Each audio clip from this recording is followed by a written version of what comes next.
এর আগে আমার এটা একটা শোরুম ছিল, হয়তো এক্সপিরিয়েন্স জোন ছিল না, সেটার নাম ছিল আরআইপি, রিটেল আইডেন্টিটি প্রোগ্রাম। সেটা আমি নিজের আইডিয়াতে তৈরি করেছিলাম।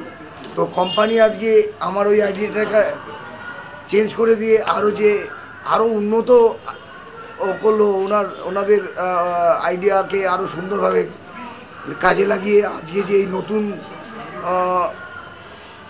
এক্সপিরিয়েন্স জোন, এই যে এক্সপিরিয়েন্স জোন নাম দিয়ে তৈরি করলো, এটার জন্য সবচেয়ে বড় কথা হচ্ছে কাস্টমারদের জন্য আমরা যেটা এক্সপেক্ট করতাম যে কাস্টমাররা একটা রূপের তলায় এসে সব রকম বাড়ি বানাবার জন্য যা যা হেল্প দরকার সেই হেল্পটা যেন পায়। তো সেই হেল্পটা আজকে ওনারা কাস্টমাররা আশা করি অনেকটাই পাবে। হয়তো 100% সবাই সবসময় দিতে পারে না। I think more than 80% help customer will get here. Engineering structural जो आइडिया ওই আইডিয়াটা পাবে, কস্টিং মেটেরিয়ালস কতটা লাগবে এস্টিমেট।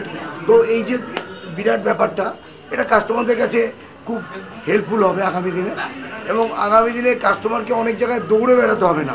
এখানে আসলে হয়তো তারা জমির মাপ দিলে সব কিছু করলে প্ল্যানটা তারা ফ্রি পেয়ে যাবে।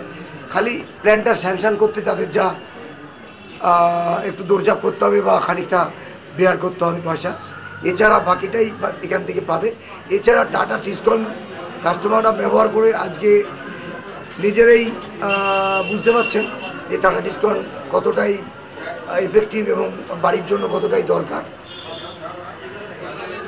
আগামী দিনে আশা করি এই এক্সপিরিয়েন্স জোন থেকে যারা নতুন করে বাড়ি শুরু করবে তারা অনেক কিছু হেল্প পাবে এবং টাটা স্টিল আরও এই ধরনের আরও অনেক অনেক কাস্টমারের স্বার্থে অনেক সুবিধা নিয়ে আসবে, যাতে কাস্টমার অনেক সুবিধা পায় এবং তাদের বাড়ি অনেক সুন্দর মজবুত করতে পারে এবং তাদের ওই বাড়িতে তারা সুন্দরভাবে তাদের পরিবারকে নিয়ে ভালোভাবে জীবনযাপন করতে পারে, এই আশা রাখি। Thank you.